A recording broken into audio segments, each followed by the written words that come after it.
はい、じゃあ今日で最後というか、一区切りなんだけど、マグネシウムとカルシウムをまずはやっていきます。はい、1回目でやった通り、マグネシウムっていうのは周期表12番目の原子です。12番目なので、この原子の真ん中には陽子、プラスの電気を持った陽子が12個存在していて、これの数っていうのは不変ですね。はい。同じく周りに電子も12個、マイナスの電気を持った電子も12個存在しています。一番内側の層に2つ。してその1個外側の層に8個だったよね。これで合計10個あって、そのさらに外側に2個電子があるんだけど、こいつらをマグネシウムっていうのは捨てたいんだよ。いらないんだよ。安定できないから。綺麗に一番外側の円に8個揃っている状態が一番安定状態なので、これは邪魔だから捨てたいよと。一方でカルシウムっていうのも、とても似ている状態で、カルシウムは原子番号20番。だから真ん中にプラスの電気が20個あって、外側には電子が同じように20個あるんだけど、一番内側に2つ。そしてその外側に8個。で、さらにその外側にも8個。今合計で18個だよね、3層までで。で、一番外側4層目に19、20と存在していて、カルシウムもこの外側の2つを捨てたいよと。そこまでは大丈夫？はい。これは、ここまでは1回目の授業でめちゃめちゃ詳しくやってるので、もし、ここを詳しく知りたい人は、1回目の動画を見ていただければと思うんだけど、じゃあ、こいつらを実際にポイポイって捨ててしまいましょう。はい。電子2つ捨てたら、陽子の数は12個、20個でそれぞれ変わんないんだけど、電子の数だけ2つずつ少なくなって、プラスの電気が2個多い状態になるよね、どっちも。なので、その状態のことをイオン化って言うんだけど、植物が吸収することができるイオン化をすると、マグネシウムはここに2プラスとつけます。カルシウムも同じく2プラスとつけます。なんでかっていうと、マイナスの電気よりプラスの電気の方が2個多いから。そしてこれがイオン化してるっていう状態ね。はい。ここまでは前やった基礎と同じ。前までにやってる基礎をしっかり理解していれば、特につまずくことはないかなと思うんだけど、最近上げた動画で畑に融雪剤をまく動画を上げたじゃん。それに結構いろんなコメントがポンポン来てて、塩なんじゃないかと、その融雪剤って。道路にまく融雪剤のイメージが多分塩だからだと思うんだけど、それ塩じゃないの？有害なんじゃないの？畑に大丈夫なの？作物に大丈夫なの？っていうコメントがちらほら散見されたんだけど、これについてね、簡単にちょっと解説すると、融雪剤は融雪剤でも、道路用と畑用で入ってるものは全然違うんですよ。道路用はご存知の通り NaCl、これはもう完全に塩、塩化ナトリウム、塩だったり、これは塩化カルシウムですね。塩カルって呼ばれるやつ。例えばもう塩で説明するんだけど、水に溶けやすいので、水に溶けたら塩水になりますよ。道路にベーって巻いて、溶けて、まずは塩水になりますと。で、塩水っていうのは、真水よりも凝固点が低い。凍る温度が低くなるんですよ、塩水っていうのは。なので、水を凍りにくくする、ことによって、融雪しますよと。なんだけど、イオン化した状態、この NaCl がイオン化して、ここでベンって電離するんだけど、Na プラスと Cl マイナスっていうのになって、2回目か。2回目の授業で説明した通り、あんまり植物は好んで吸わないんですよ。畑にいっぱいこういうイオンが残ってしまうので、あんまり畑には良くないよと。てかめちゃめちゃ良くないよと。大丈夫？いう感じです。畑にこれが残ってしまう。なんでこれが残ると畑に良くないよっていうのも、2回目の授業でだいぶ詳しく説明してるので、気になったらそっちを見てほしいんだけど、畑にはあんまりこの道路用の NaCl だったり CaCl2 っていうものはよくありませんよと。対して畑用の融雪剤っていうのは中身が塩ではなく炭酸カルシウム、炭素、酸素、カルシウム、炭酸カルシウムっていうものでできてて、これは水に非常に溶けにくいです。はい。そして色が黒いんだけど、黒い色が太陽の熱を吸収することによって、その吸収した熱で雪を溶かすよと。だから水に溶けてうんぬんとかではなく、もう純粋にあったかくなって、溶けますよというだけです。そして残るのはカルシウムのイオン化したカルシウム Ca ってやるこのカルシウムと水と二酸化炭素です。だけです。カルシウムも水も二酸化炭素も植物の栄養に必須なものなので、これしか残さない炭酸カルシウムは特に畑に何か悪さをするとかっていうことはないです。pH を上げるっていう効果はあるんだけど、それについては後々説明しますよと。じゃあさっきから出てきてるこのカルシウム、これは何なのかと。今日やる1つ目ですね。今日マグネシウムとカルシウムなんだけど、まずカルシウムからいきます。カルシウムの働き、ということで必須で覚えなきゃいけないのは2つです。まず細胞壁の強化。細胞壁っていうのは今まで散々やってるから分かると思うんだけど、植物です。植物は、この細胞がいっぱい集まってできているんだけど、人間もそうですね。小さい細胞がいっぱい集まってできてるんだけど、この細胞と細胞の間に細胞壁っていう動物にはない骨格のような壁のような組織があります。植物にだけある組織、細胞壁。これを強化します。というか、細胞壁の構成元素そのものですね。カルシウムは。カルシウムをしっかり取り込むことによって、この骨格である細胞壁が強化されますよと。メインはこれです。そしてもう一つ、pH 調整2つ目、書いてるんだけど、これは直接カルシウムが何か働きをして pH に影響を与えるわけではないんだよね。よくカルシウムをまいたら畑の pH が上がるっていう人がいるんだけど、カルシウムが pH を上げているのではなく、そのカルシウムが何とくっついてるかによってこの pH っていうのに影響が出ますよと。pH についても、軽く復習をすると、これも1回目の授業でやった通り、畑が酸性に近いかアルカリ性に近いかっていう指標があって、大体の畑が、6ぐらいかな。うちの畑は大体全部ね、こうないぐらいです。だから石灰入れて調整するっていう感じなんだけど、何でこの pH が決まるかっていうと、畑に水素イオンが多いか、水酸化物イオンが多いか、H プラスが多いか OH マイナスが多いかで、H プラスが多ければ多いほど酸性、少ないほどアルカリ性になりますよと。これも1回目にやったよね、詳しく。じゃあ次に、実際に我々が使う資材として主にどんなカルシウム資材があるのかっていうと、一応ここに6個書いたんだけど、さっき融雪剤の時に出てきた COCl3 アンカル、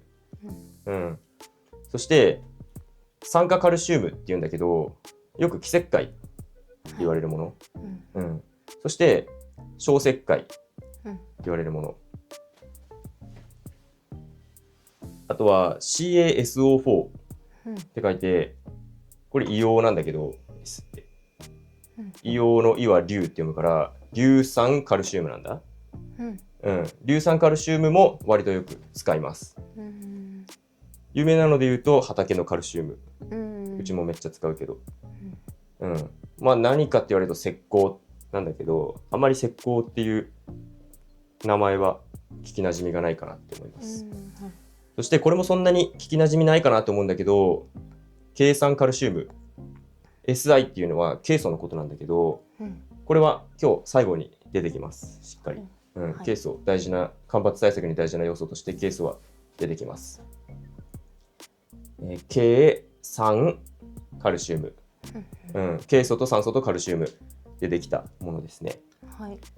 そして6番目、あとはもう有機質由来の資材。これはその有機物から作られてるカルシウム資材なんだけど、何で作ってるかによって全然中身違うので、ちょっとこれは解説できないので今回はすっ飛ばしますよと。では他に言うと、一応有名なので言ったら CaNO3 というのがあって、植物が一番吸いやすい状態の窒素、硝酸体窒素 NO3、 これがカルシウムとくっついたものをよく小カルって言うんだけど、硝酸カルシウムっていうものがあります。じゃあ一個一個どういう反応をしていくのかっていうのをさらっと説明していくんだけど、順番に1から5まで順番にやっていくと、まず1番、炭酸カルシウム。炭素、酸素、カルシウムで炭酸カルシウムなんだけど、よくMgCO3 ですね。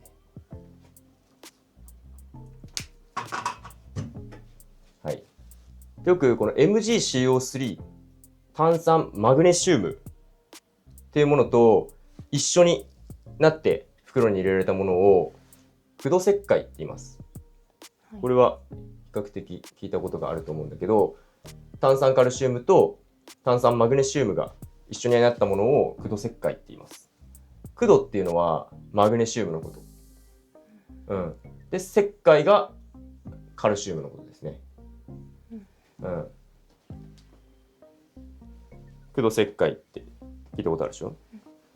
苦土石灰はよく pH 調整でメインで使われてるんじゃないかな。一番メジャーな使われ方だと思うんだけど、MgCO3 と合わせて苦土石灰って言います。まあそれは置いといて、じゃあ炭酸カルシウムどういうふうに分解されていきますかっていうと、CaCO3 ここでバーンと電離して水に溶けると電離してカルシウムイオンと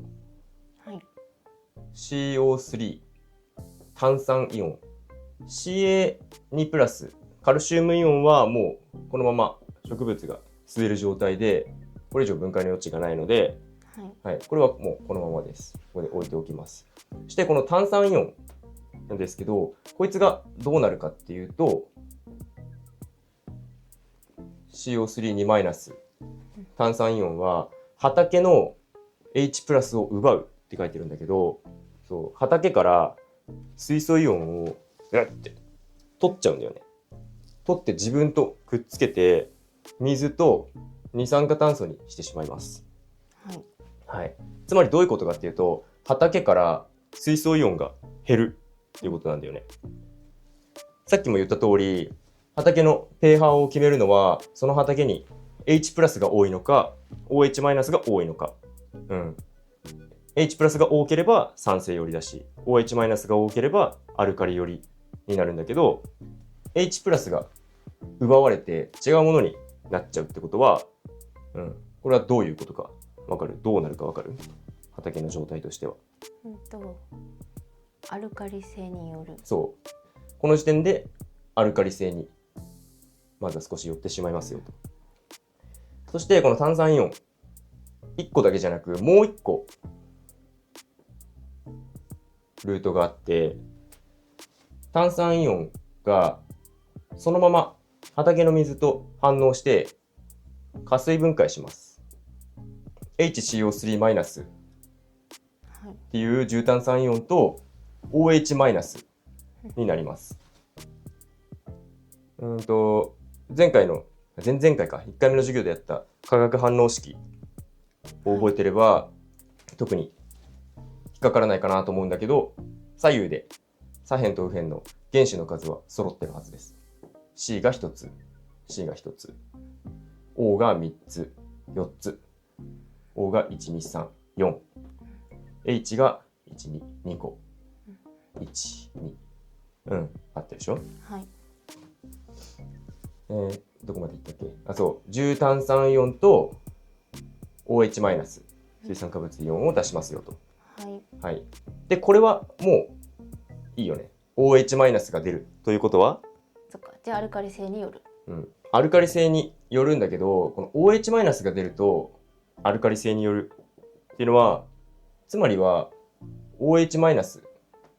これって結局畑の H+水素イオンを引っ張るんだよね。奪い取って自分とくっつけて水になっちゃうのさ。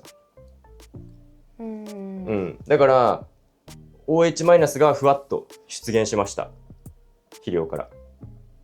そしたらその出現したやつがもともと畑にあった H+ を持っていっちゃうのさ。だから結果的には畑から H+ が1個減ったっていうだけじゃん、畑から見たら。だからアルカリ性によるよと、いう話です。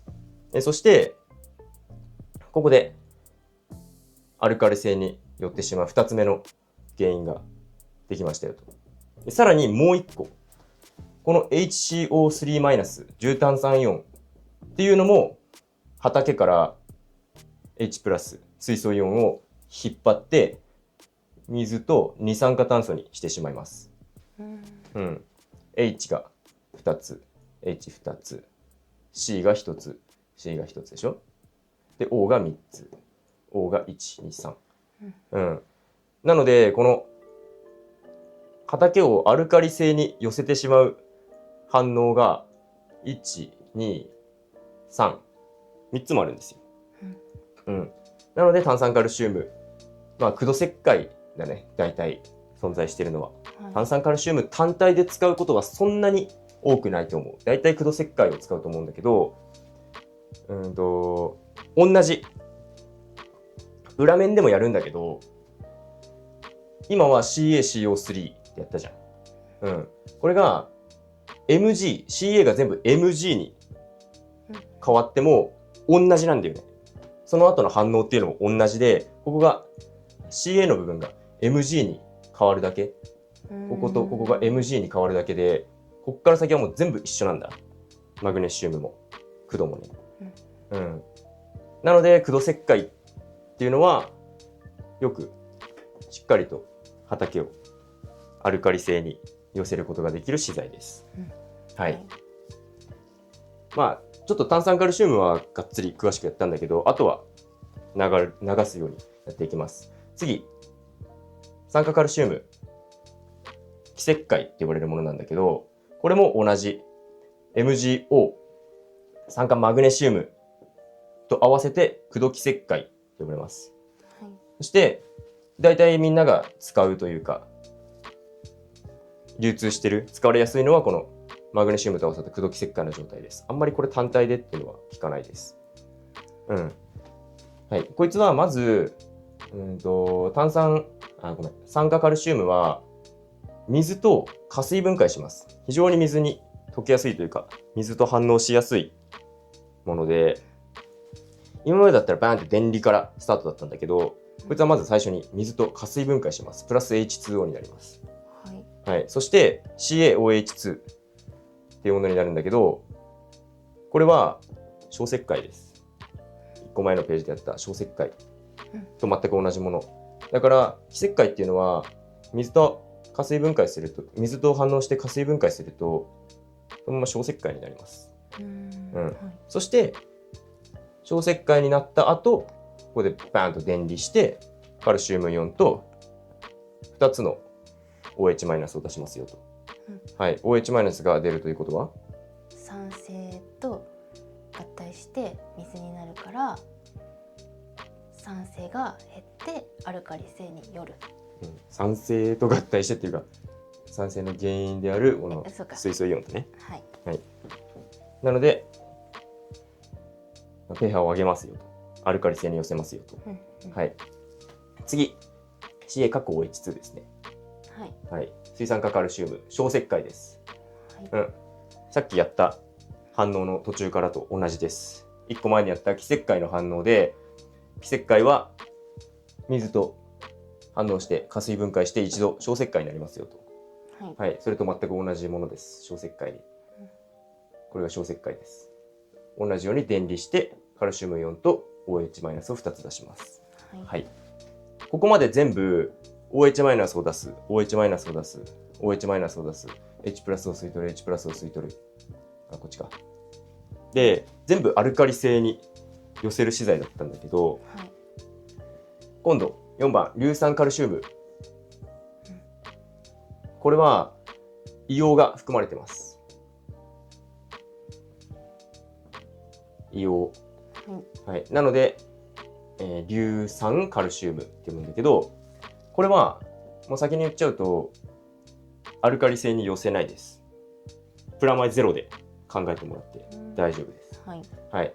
硫酸カルシウム。これは同じようにバーンってここで電離します。水に溶けたら。そしてカルシウムイオンと SO4(2)、硫酸イオン。はい、この硫酸イオンっていうのはもう植物がそのまま硫酸イオンとして吸収できます。なので植物がそのまま吸収できるものになるだけ。なので特に H プラスを何かが吸い取ったり OH マイナスを出したりっていうこともしないから pH には影響なしです。はい。非常に使いやすいです。芋にはめちゃめちゃ使ってます、これは。じゃあ最後。計酸カルシウム。これちょっと反応長いんだけど、サラサラっとやっていきます。まず最初に、さっきも出てきたこのケイ素。はい。これは最後に詳しく説明するんですけど、どんなものかっていうと、植物の強度を上げる。ちょっとカルシウムに似てるんだけど、強度をしっかり上げてくれる。そして水の管理をサポートしてくれる。これはカリウムにちょっと似てるんだけど、違う、また、ベクトルから水の管理をサポートしてくれる。そんな元素がケイ素です。それを含むカルシウム資材なんだけど、同じ、まずは、計酸カルシウム。はい。同じようにここでバーンと電離して、カルシウムイオンと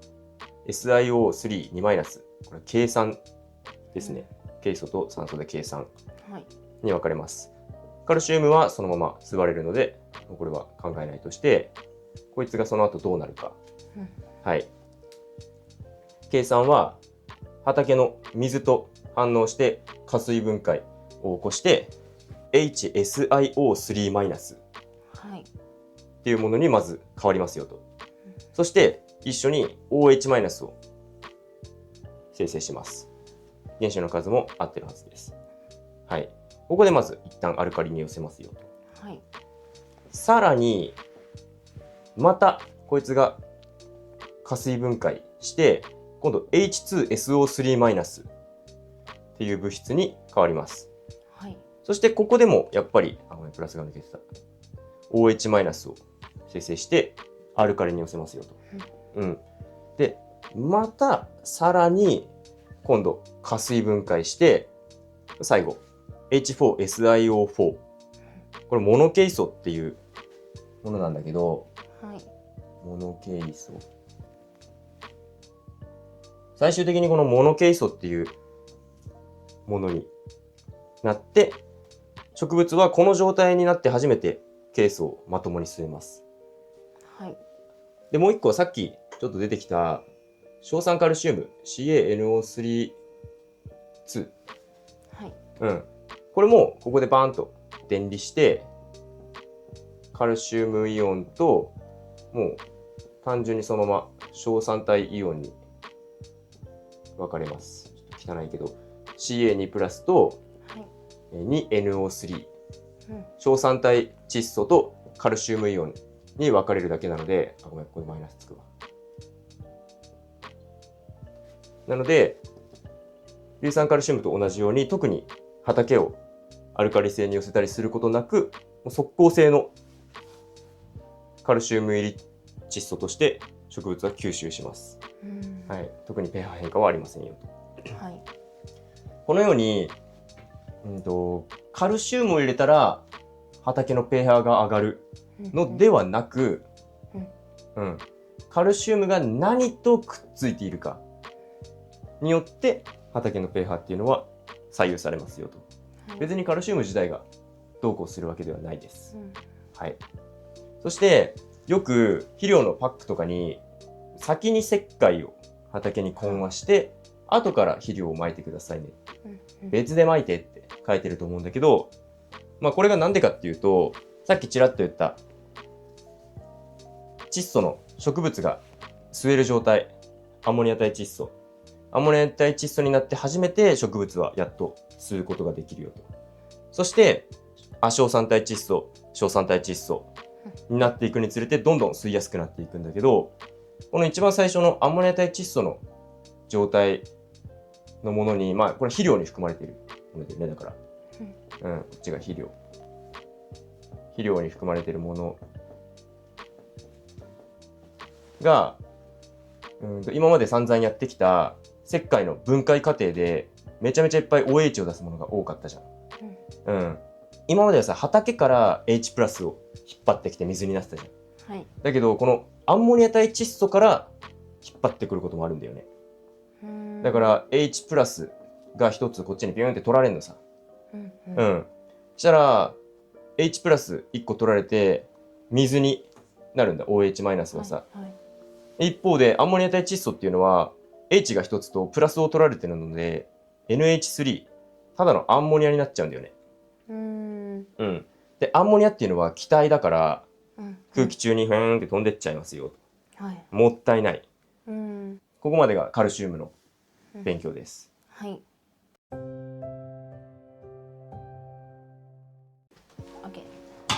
裏面、マグネシウムです。同じように早速もう入っていくんだけど、マグネシウムの働き何に使いますか。もう1個でいいです。これは覚えるのは光合成の元。葉緑素っていう組織が光合成の元なんだけど、これの構成の中心です。本当はこれもっとってあちこち続いてるんだけど、ちょっとだいぶ省略して書いてるんだけど、これが葉緑素で、その中心にマグネシウムがドーンってあります。まずマグネシウムが存在しないとこの葉緑素っていうのは存在できませんよと。なのでこれが不足する、葉緑素が不足する、つまりマグネシウムが不足すると光合成能力を失って葉っぱが黄色くなってしまいますよっていう現象が起きます。葉っぱが黄色くなるともうその後成長に必要ないろんなことができなくなる。今まで散々光合成がどれだけ大切かっていうのが勉強してきて分かってると思うんだけど、それが何もできなくなっちゃうと。そして特徴として、このマグネシウムが不足すると古い方の葉っぱ、下の方の葉っぱから黄色くなっていきます。なんでかっていうと、マグネシウムは植物の中ですごく移動しやすい元素なんだよね。移動しやすい栄養素なんだ。反対にカルシウムはすごく移動しにくい、移動性の悪い栄養素なんだよね。そう、マグネシウムはとても移動性がいいから、もう新しい葉っぱができたらもう次々新しい方に行っちゃうのさ。だからどんどん古い葉っぱの方が不足していくんだよね。そして古い葉っぱから黄色くなっていくよと。鉄とかマンガンとかっていうのも光合成に必要な物質ではあるんだけど、逆にそっちは移動性があまり良くないんだよね。だから鉄とかが不足していると、反対に新しい葉っぱから黄色くなっていったりするらしい。実際に自分の農場で見たことがあるかって言われるとないんだけど、そもそもこういうマグネシウムとかってなんか最初にある程度駆動石灰とかで入れとけば基本不足することがないんだよね。そんなにバンバン必要なものではないから、でも絶対に大事で重要なものではあるんだけど、必須ではあるんだけど、そんなに大量にはいらないよ、みたいな。はい。じゃあ同じように我々が使っている主なマグネシウム資材にどんなものがあるかっていうと、さっきもう出てきたよね、これ炭酸マグネシウム、炭酸カルシウムと合わせて駆動石灰だったやつ、これも同じ酸化マグネシウム、酸化カルシウムと合わせて駆動基石灰だったやつ、してこれも出てきたね、硫酸マグネシウム、硫酸カルシウムだったよねこれ、pH をアルカリに寄せないやつ、してこれも同じです、硝酸マグネシウム、ここ CA で硝酸カルシウムだったと思うんだけど、即効性の窒素と一緒になったマグネシウム資材で、これも pH を変えないです。まあ本当にこれもさらっとだけ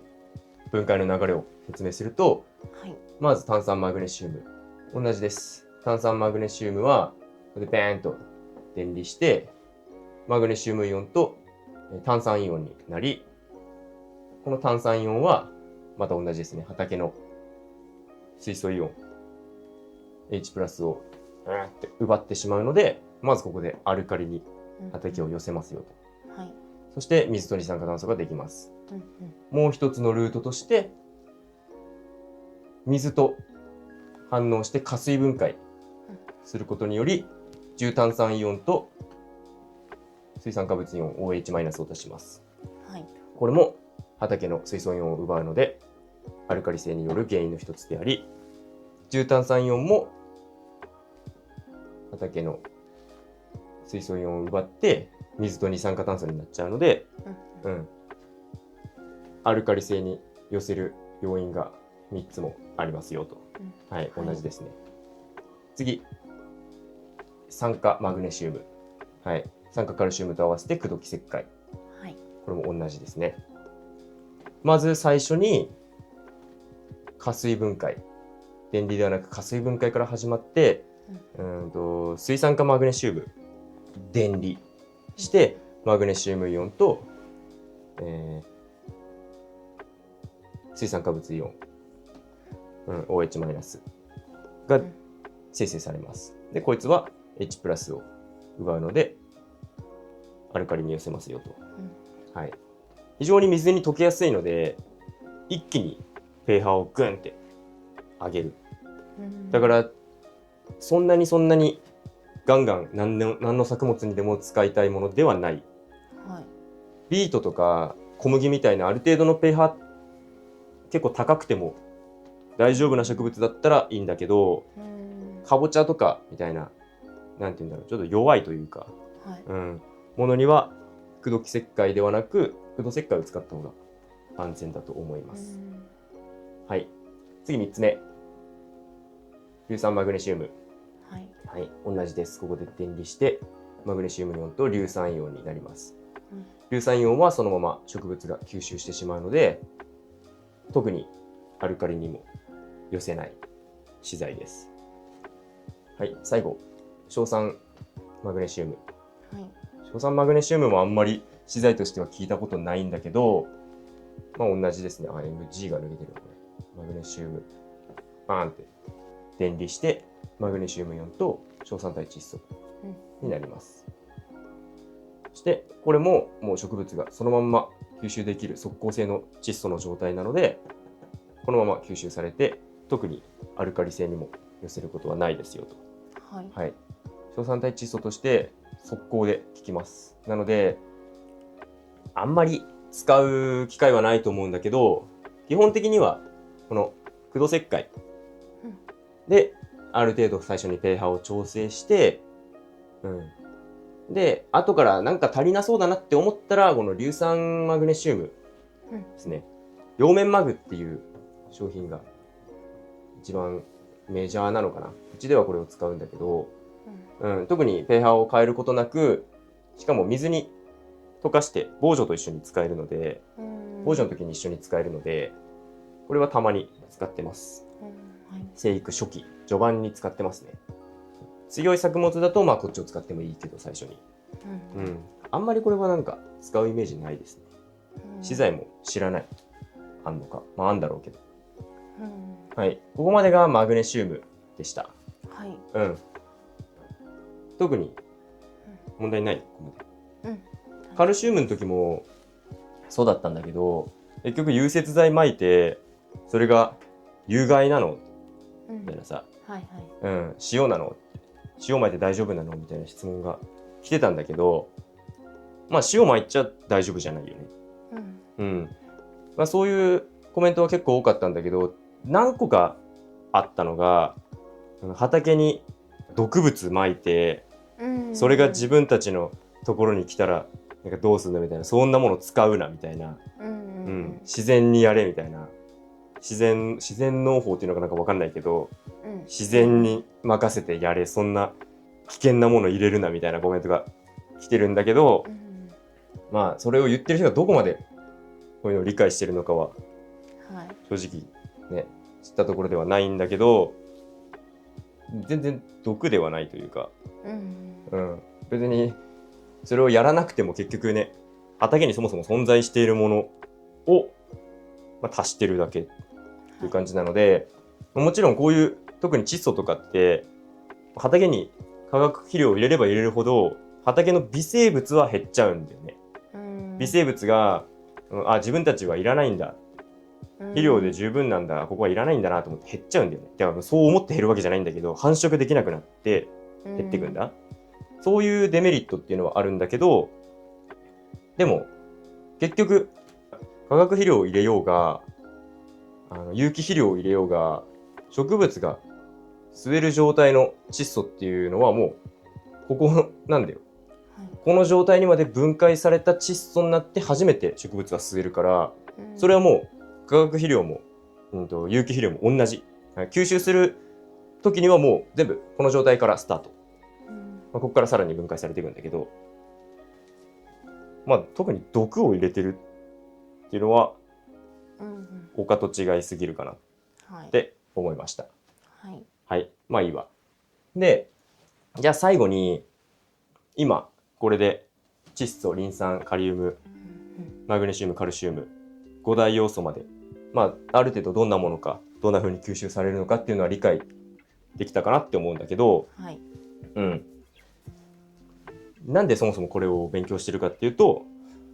猛暑干ばつに耐え抜くためだよね。猛暑干ばつに耐え抜くために必要な他の要素として、酵素、ケイ素、酢酸、他にもあるんだけど、中でもこの3つをちょっと取り上げたくて、去年うちで特に試したのはこの酢酸だったんだけど、それぞれちょっと簡単に説明していくと、まず酵素 B って書くんだけど、これは胃管束だったり細胞壁の構造を整えるって書いてるじゃん。ちょっと表面にちょうどいい絵があるので表面一瞬戻るんだけど、これだね。植物にはさ、胃管束っていう管があるのは前回やったよね、カリウムの時に。この胃管束を通って、例えばカルシウムだったりっていうのは、植物の中を移動していくんだけど、さっきも言った通りカルシウムって粒がでかいんだよね。でかいから移動しにくいのさ、すごく。移動したがらないんだよね、全然。なんだけど、この胃管束だったり、カルシウムの最終的な終着点であるこの細胞壁、だったりっていうのを、この酵素はきれいに構造を整えてくれるんだよね。整えてくれることによってカルシウムが移動しやすくなるんだ。胃管束がきれいに整ってるとでかいカルシウムも通りやすいし、うん最終的な終着点である細胞壁がきれいに整ってると、そこに行き着いた時にしっかり仕事がしやすいんだよ、そこで。だから、仮に水不足でもこのカルシウムの移動性っていうのを高めてくれる、効果がありますよと。よくカルシウム欠乏とかって、トマトのさ、なんか尻腐れとか言ってさ、下黒くなったりするじゃん。あれが出たらもうすぐカルシウム欠乏って、言いがち、判断しがちなんだけど、カルシウムは足りてるけど、この酵素が足りてなかった。あとは水が足りてなかったとかね。別に肥料としてはやってるんだけど、移動できないせいで欠乏が出てるよっていうのはよくある話らしいです。うちトマト作ってないから知らないんだけど、っていうのが酵素。はい。そして次、ケイ素。さっきちらっとやったんだけど、植物の強度を上げたり、水管理をサポートしてくれる。これ結構ね、重要で、特にイネ科なんだけど、特にイネ科の細胞にシリカとして沈着するんだって。シリカって何かわかる？ガラスのことなんだけど、なんかあんまりね、これはちゃんと勉強しきってるわけじゃないので、まだ。そんなに100% 理解してるわけじゃないんだけど、どうやらこの細胞にシリカとして沈着してくれるおかげで、強度が保たれるっていうか、強い構造になるらしい。例えば豆腐に強くなったり、ガラスだからイメージとしてはもう硬くなるっていうかさ、そういうことなんだろうけど、小麦やコーンが豆腐に強くなったりするらしいです。そして水分保持を助ける。これが干ばつには特に強くて、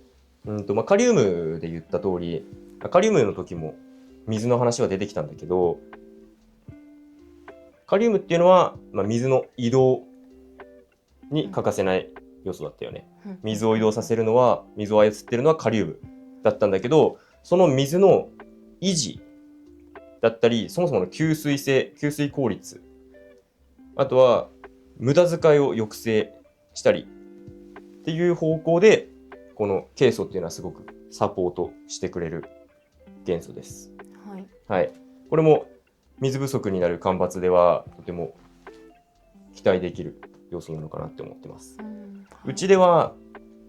特に意識して使ってることは今のところないんだけど、小麦の pH 調整、最初大体多くの人はこの辺だとそれこそ駆動石灰だね、タンカル、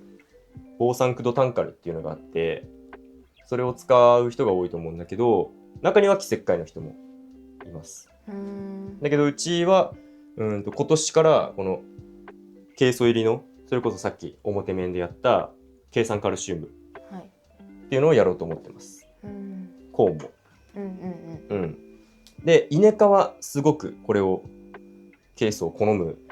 だけど、吸うんだけど、うちの植物で言ったら麦とかコーン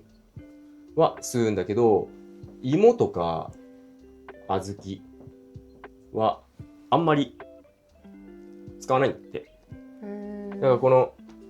収穫した芋とか小豆とか、なんか残渣なんかからどれぐらいこのケイ素が出ているよっていうのをなんか研究機関とかが調べてるんだけど、ほとんどこれを検出できなかったんだって、成果物から。っていうことはつまり吸収してないってことなんですよ。だからあんまりこいつらにはそんなに必要じゃないみたいなんだけど、こっちにはかなり有効みたいですね。で、うちでもう一個作ってる植物、かぼちゃ。かぼちゃは、こいつらほどではないけど、でもある程度使えるらしい。だから干ばつ対策としてはちょっと有効なのかなと思ってます。うち小麦の後かぼちゃだから、小麦の前に入れておけば残ったやつがかぼちゃでも使えるかなっていう設計。なるほど。これがケイ素ですね。で最後酢酸。これが去年かなり、うちは芋に使ったんだけど、芋とかぼちゃか。芋とかぼちゃに使ったんだけど、割と効いたのかなっていう感じだったよね。酢酸。CH3COOH って書くんだけど、まあこれは別に覚えなくていいです。ここでバヤンと電離して酢酸イオン CH3COO- っていう酢酸イオンと H プラスですね。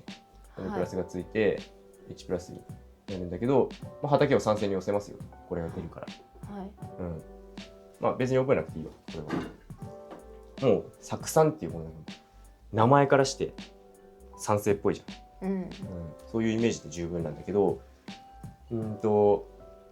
じゃあこの酢酸っていうのが何なのか、こいつの正体をまずは説明するんだけど、はい、前回のリン酸の授業 ATP の授業のところで、糖が分解されると最終的に H2O と CO2 水と二酸化炭素になるよってやったじゃん。うん。光合成によって作られた糖は分解されて ATP っていうエネルギーの元になる物質を生成していくんだけど、はい、その過程で分解されてピルビン酸っていうものだったり、まあ、酢酸だったりクエン酸だったりっていういろんなものを経てちょっとずつ ATP を放出しながら最後は水と二酸化炭素だけになるんだけど、この過程の中で酢酸って含まれるんだよね。だから別に酢酸を散布しなくてもそもそも植物って酢酸自分で作り出すのさ。そしてこの作り出した酢酸が何をするかっていうと、ジャスモン酸の生成、ジャスモン酸っていうのを作るんだよね。はい、酢酸は作るというか作らせるんだよね、植物に。でジャスモン酸って何？新しく出てきたものなんだけど、ジャスモン酸によるストレス耐性、はい、ここに4つ絵が描いてるんだけど、まず植物に酢酸をかけますよと、ガーッと浴びせますよと、そうするとこの植物っていうのはなんかストレスが来そうだな、嫌だなこれストレス来そうだなこの後って思って、ジャスモン酸を生成するんだよね。別に酢酸をかけなくても自分で作り出す酢酸からジャスモン酸っていうのは生成するんだけど、かけることによってさらにしっかりと活発にジャスモン酸を生成させますよと。はい、すると植物はこのストレスに備えておこう、これからがストレスが来るから備えようって思って気孔を閉じたり、気孔っていうのは水蒸気が出ていっちゃうところだっていう、だったりカリウムの吸収を増やす、カリウムをいっぱい吸収しておこう、カリウムいっぱい吸収できるようにしておくんだ。要は節水温存モードに切り替わるんだよね、植物が。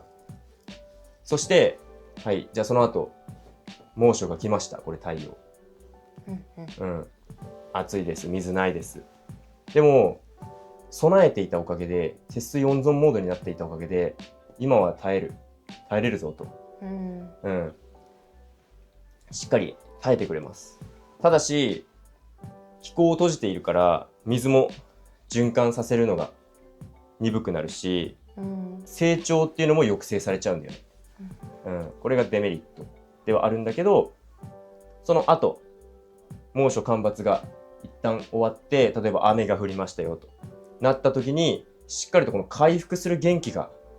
残ってるんだよね。力がまだ残ってる状態で猛暑干ばつを乗り切れるっていう考え方。先にストレスを与えて備えさせておくことで猛暑に耐えて後で回復できるよと。前回やったアリン酸にちょっと似てると思わない？先にストレス与えて準備させてしのぐみたいなさ。後で何が違うのかっていうのは説明するんだけど、干ばつ中の消耗、致命傷を減らします。備えさせることによって。そしてその後の回復力を最大限高めますよと。一方で干ばつが軽い短い年はっていうのは、この成長の抑制っていうのが不利に働いちゃうんじゃないかっていう懸念もある。だから干ばつだなってほぼ隠してからまくでも十分だとは思うんだけど、用意しておいて損はないと思うっていうのが酢酸の力です。力というか酢酸です。これが。うん、はい。そしてここ数年エタノールを大豆に散布したら猛暑とか干ばつを乗り切れたよと、収量上がったよっていう報告があるじゃん。エタノールじゃダメなのと。はい。別にエタノールでもいいです。エタノールが分解された後って結局酢酸になるんですよ。言っちゃえば酢酸の1個前の状態がエタノールなんだけど、だから別にエタノールでも同じなんだけど、エタノールが分解される時ってこのアセトアルデヒドっていう非常に毒性の強いものを放出するんだよね、出すんだよね。人間もお酒飲んだら、エタノールっていうかアルコールなんだけど、お酒飲んだらアセトアルデヒド出るんだ、お腹の中で。そう、これが非常に毒性が強くて、考え方としてはアセトアルデヒドによるストレス、この毒によるストレスも与えて二重に備えさせることができるっていう考えもあるんだけど、ちょっと毒が強いから、何の植物にでも使えるかって言われると多分まだそんなにいろんな作物での実験結果って出てないはずなんだよね。大豆とか麦も出てんのかな、なんかあんまり詳しくないんだけど、大豆枝豆あたりは出てたはず。でもこの毒が結構強いって植物は一刻も早くこれを排除したいようなものだから、まあ別に酢酸で十分かなとは思います。はい。そしてさっきちらっと言ったアリン酸と何が違うのと。アリン酸っていうのは同じ最初にストレスを与えて準備させるものっていうのは間違いないんだけど、アリン酸をかけると植物は前も説明した通りファイトアレキシンっていうのを生成しますよと。でこれは何かっていうと病原菌に対する抗生物質ですね。ファイトってある通り戦う物質なんだけど、病原菌に対する抗生物質を先制で用意していくことによって先制予防ができますよと。ストレスを与えてなんか病気来そう、嫌なもの来そうって思ってファイトアレキシンを出しておいて先に予防しておきますよと。そしてもう一個 ATP の積極消費、これも覚えてると思うけど、これから干ばつが来るぞ、猛暑が来るぞ、そういうのに備えるためにエネルギーを一生懸命積極的に使うようになるんだよね。財布の中のお金を気にせずに対策にバンバンお金を使うみたいな感じで、積極的に ATP を消費するようになるんだけど、それが、細胞壁の強化だったりっていう、こういうことに積極的に ATP を消費する性格に消費モードに植物を変えますよっていう、それがアリン酸です。一方で酢酸っていうのは保水だったり節水だったりっていう方向性でストレス対策をしますよと。これがアリン酸との違い、簡単に言うとね。といったところかな。生物学、化学、食生学、この3つの、基礎をある程度理解して、でこの5大要素を理解することができれば、こういう応用的なものが論理的に、使えるようになるんじゃないかというところでございます。じゃあ一旦これで区切りかな。今年の干ばつ対策、猛暑対策にうちで使う資材とかやり方の知識としては一旦ここで区切りになるのかな。それじゃあこれでとりあえずお勉強はおしまい。これからは実践という感じで今年も農作業頑張っていこうと思います。またいつか勉強動画を行うかもしれないのでまた見てください。最後までご視聴いただきありがとうございました。バイバーイ。